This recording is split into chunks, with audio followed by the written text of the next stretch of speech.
Last time Alabama entered the Iron Bowl with 2 losses was way back in 2010, and it was an all-timer with Cam Newton leading Auburn back from 24 down on their way to a national title.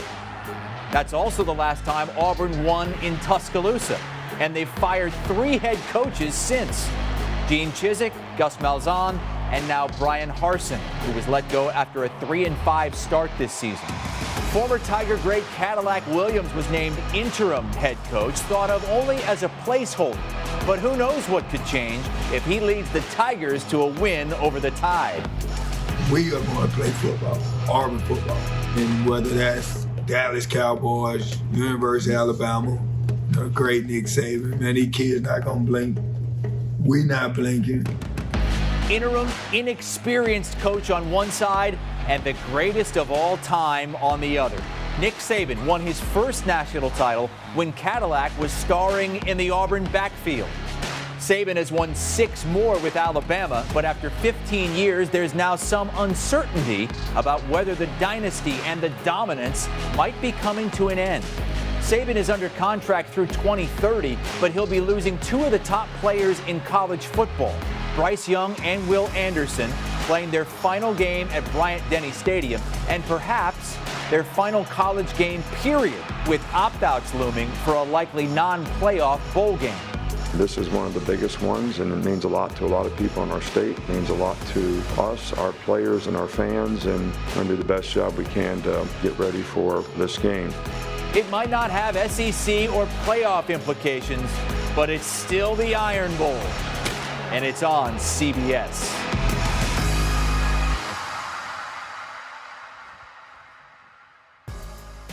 Coming up at 3:30 p.m. Eastern, it's the SEC on CBS. It's the Iron Bowl. Auburn versus Alabama from Bryant-Denny Stadium in Tuscaloosa.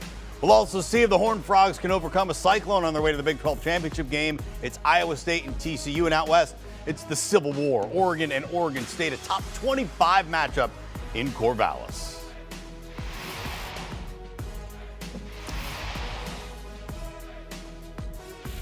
Russ Thaler back here in studio, joined by 2-time Super Bowl champ Bryant McFadden and CBS Sports college football writer Chip Patterson, host of the Cover 3 podcast. Gentlemen, let's begin with the Iron Bowl. It hasn't been the season we necessarily expected from the Crimson Tide, but Auburn's in a whole different spectrum of futility at the moment.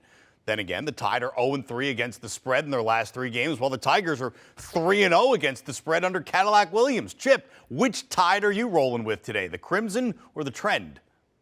I'm going with the Crimson Tide here. I know it's a massive number. I know it's an unfavorable number at just a tick over 3 touchdowns.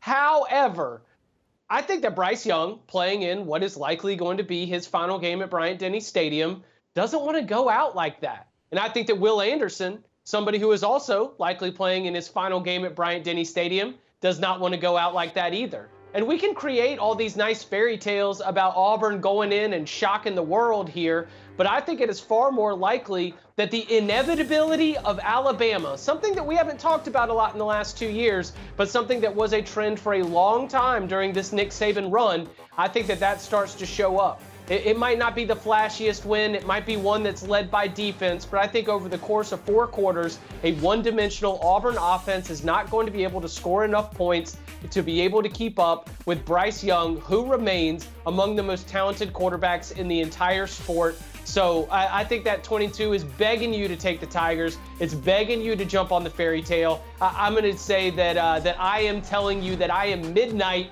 and you are turning into a pumpkin. I'm laying it with the Tide. Well, I'm on the opposite side of the field, Chip, and I agree with all your points. I won't be surprised to see Bryce Young put up Heisman-like numbers. I wouldn't be surprised to see Will Anderson, the defense, just dominate. But one thing that I realized since Cadillac Williams has become the head coach there for Auburn, they've become a second-half team. They've become a fourth-quarter team, a team that will fight for 4 quarters. So, yes, it might be a fast start for the Crimson Tide. They might dominate for a half. They might dominate into the 3rd quarter.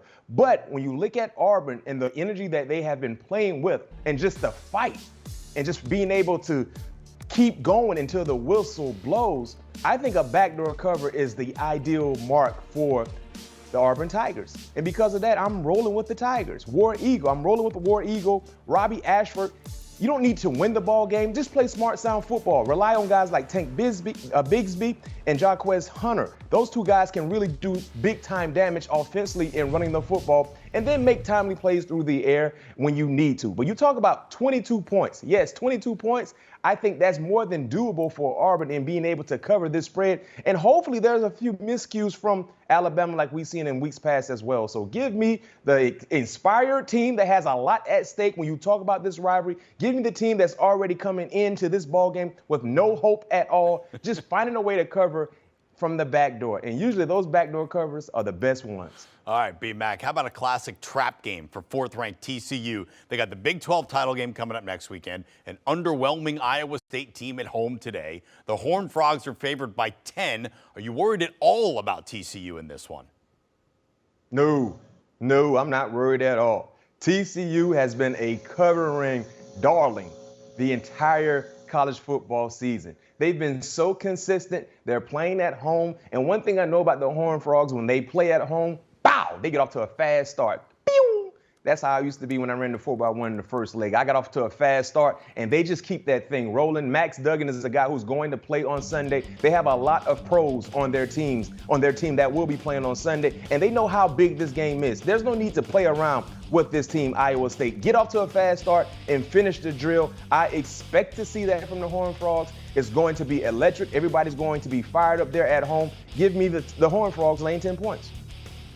Iowa State just drags you into the muck. It's what they do to everybody in the Big 12, and it's what they're going to do to TCU. TCU is not going to slip up. They're going to win this game, but it is not going to be easy because the Matt Campbell Iowa State pattern has been to lose games by one score. It is almost Scott Frostian the way that Iowa State has been losing so many one-score games. One-score loss to Texas Tech, one-score loss to Oklahoma State, a one-score loss to Texas, a one-score loss to Kansas State, a one-score loss to Kansas, a one-score loss to Baylor. It is just what the Cyclones do. They do have a good defense. They play a lot of ball control, a lot of keep away, and that's going to be the game plan again against TCU. Try to shrink the game with that defense and that ball control. And so TCU is going to win. I actually think TCU will also win the Big 12 title. I'm projecting them to be 13-0 on Selection Sunday and make the college football playoff. This is not fading the Frogs. I love this team. I just cannot ignore what Iowa State has been all season, and it's been a team that drags you into the muck. All right, up next, you got the 126th edition of Oregon and Oregon State. I'm trying my best not to drag you guys into my muck here. The Ducks can clinch a berth in the Pac-12 title game with a win. They can also get in with some help if they lose that one, but let's not really get into those scenarios right now. The Ducks have won 12 of the last 14 against the Beavers, and they've covered, they're favored by 3 in Corvallis, where they've actually lost 2 of their last 3 games there. Chip, who you got in this one?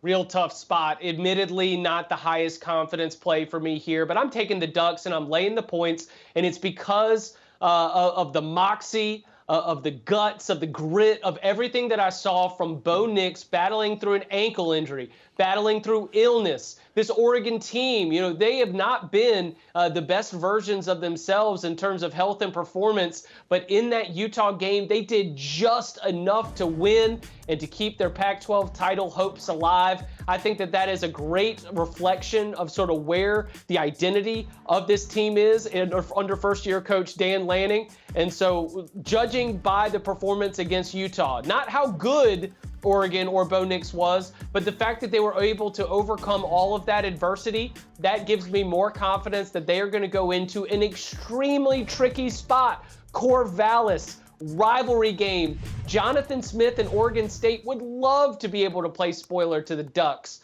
but I think Oregon can get it done. Bo Nix leading the way. Give me the Ducks, lay the points.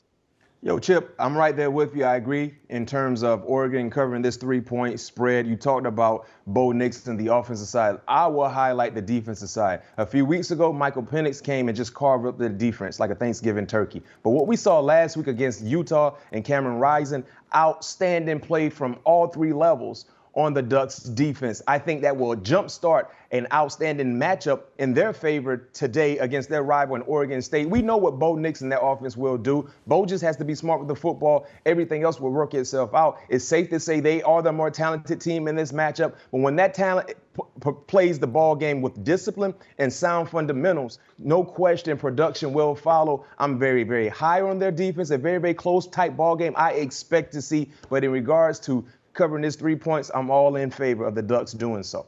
All right, B-Mac and Chip, thank you so much. Let's have one more look at the picks from 3:30 games. Chip and B-Mac, they're split on Auburn and Alabama and TCU Iowa State, but they both agree that Oregon will win the Civil War, or at least cover the 3 points in Corvallis.